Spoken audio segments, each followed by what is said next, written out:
Hello, buddy. Senior engineer, MBA, and investor. And in today's video, I want to talk about Beam Therapeutics' latest news, latest press release. Basically, the company has decided to lay down its next phase for their sickle cell disease program. Basically, wave one, wave two, wave three. It's all explained in this press release. I'll let you guys read it fully, but in this video, we will try to give you high level details and help you guys understand what is the company thinking about when it comes to sickle cell disease and so on. Now, before we do that, before we jump into today's video, you guys know exactly what I will ask you. Destroy the like button, smash it, really help this channel. Subscribe if you have not. And if you have any comments, feedback, input, leave it in the comments below. We try to read and respond to every single comments. And thank you so much for the support, guys, recently, especially the last 2 days, especially yesterday's video with Elon Musk entering in the gene editing space finally for the first time ever. It's just broke records. So thank you so much for supporting, guys. This is the new era of CRISPR, right? This is the new era of genomics. We are still in a bear market, but we are getting ready for a huge bull run, guys. Again, not financial advice, but that's just my speculation and the speculation of a lot of people in this space. So this press release here was published actually 3 days ago on December 12th, and basically says Beam Therapeutics outlines long-term strategy for base editing programs in sickle cell disease and provides preclinical data updates at ASH, right? ASH being the American Society for Hematology annual meeting, right? So exposition. So this I love because I always love these overview maps, these roadmap, especially from companies that are so early in the space here. You and I know Beam Therapeutics here, the CEO John Evans, and we'll see the interview on the pounding the table with Nat Haruni with John Evans, the CEO of the company. But I know in that interview we got a snippet of it last night, is that he is very, very uh, focused on the company, but more importantly, he makes analogies, comparisons with other industries such as SpaceX, meaning Elon Musk. And Elon Musk has always been someone who sort of, lay down roadmaps well before executing, right? This is something that's Elon Musk has always done, right? If you go back to Tesla early days, they literally told people what they would do. They told people they would be producing a roadster. They told people they would be then doing a high-end car like the Model S, and then they told people that with those profits, they'll be going for a Model 3. And now you see them going the way they're going, and it's always been said, right? And because when you outline your long-term strategy, you always sort of, not just for the public investors, but also for your employees, right? Also for your employees, for your current leadership, and also for future employees, right? You clearly state your approach there, and it sort of levels out things. There are no unknowns, and that's exactly what Beam Therapeutics is doing here. So, a couple of points here before we get into the highlights here. Sickle cell disease is a severe monogenic blood disorder that alters the structure and function of oxygen carrying hemoglobin in red blood cells and is caused by single letter spelling error in the beta globin gene. Beam is deploying a stepwise strategy that includes advancements of its ex vivo programs Beam 101 and Beam 102. So Beam 101, Beam 102 are ex vivo tackling sickle cell disease, right? Improvements in patient conditioning regimens and enabling of in vivo base editing with direct delivery into patients via LNPs, right? So that is something a lot of people are looking forward for. Obviously, in vivo being a more favorable way here compared to ex vivo, considering what needs to be done with ex vivo.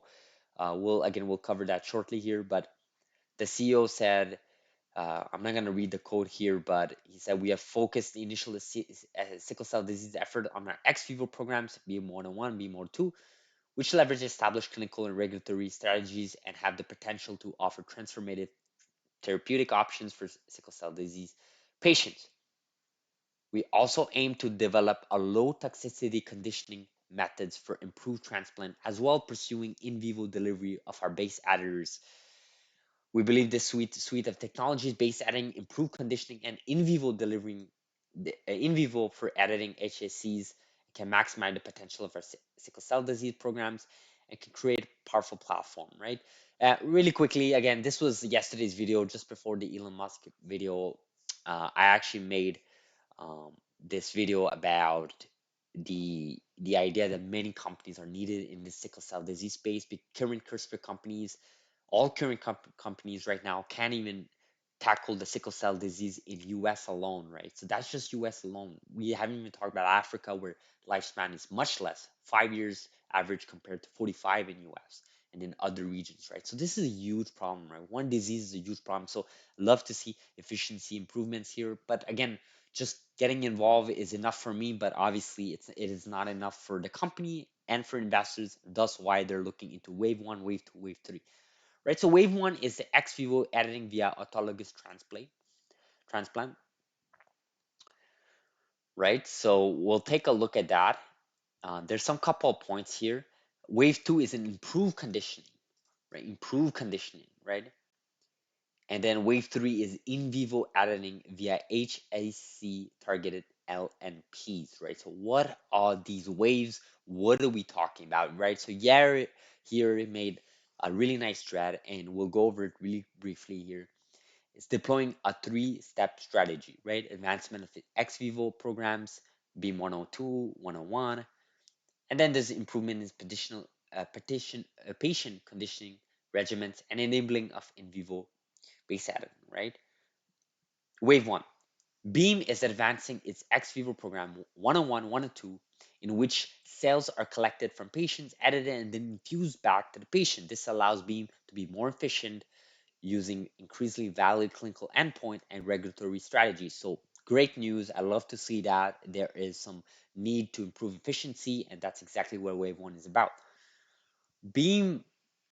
Wave 2 aims to improve the transplant conditioning regimen for sickle cell disease by using MGTA 117 novel antibody drug that is designed to precisely target only hematopoietic stem and progenitor cells, sparing immune cells, thus avoiding the need of chemotherapy and radiation. So this is really nice because it's basically wave two is basically what it's doing here. It's making a pathway to allow patients not to have that chemotherapy or radiation, which obviously could be extremely taxing on the body and on the mind, right? So that is really nice that Beam Therapeutics is working on wave two. I know I saw something about this with Allo. I think it was Allo, the company. They're working on something like that, knocking out a specific gene to avoid something like that. I'm not sure if I'm correct on that term. I might have to revise the statement I just made, but anyways, we'll stick with it for now. Wave three, Beam is developing a base editors that would be delivered patient through an infusion of LNPs targeted HSCs, eliminating the need for transplantation altogether, providing an option for patient in regions where ex vivo treatment is challenging. So obviously in vivo is completely different than ex vivo, right? Ex vivo requires you to come take the cell, take it out, edit it, and then infuse it back. Just that process alone is way different than in vivo, because in vivo it's right inside the organ, right inside the body, right? And that's what we saw in NTLA 2001. Obviously not with sickle cell disease, but Beam Therapeutics is basically looking into that for wave three here as an option to go with in vivo based editing, which would be amazing there because they will be the first company to do so. In vivo based editing with sickle cell disease. Every other company in this space right now is doing ex vivo, right? Obviously, ex vivo based editing is still only done by Beam Therapeutics, as far as I know. But CRISPR Therapeutics and TLA, all these companies have sickle cell disease programs. Um, but none of them are doing base editing, at least not for specifically for sickle cell disease. So this is still great.